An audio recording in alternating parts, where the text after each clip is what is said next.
కనబడలేదా? గోదారి తల్లి కడుపు కోత వినబడలేదా? గోదారి నీళ్ల రక్తఘోష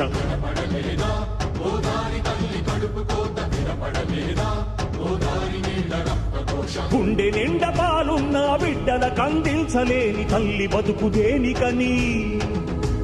నీళ్లు నింపె నీళ్లున్న సముద్రాన పడిపోయే శాపం తనకెందుకని? బరువై దయ కరువై తను వెలియై ఇక బలియై, ఉప్పు సాగరాలలోకి వెళ్ళలేక వెళ్ళలేక వెక్కి వెక్కి పడుతున్నది వృధాగా కనుమూయలే.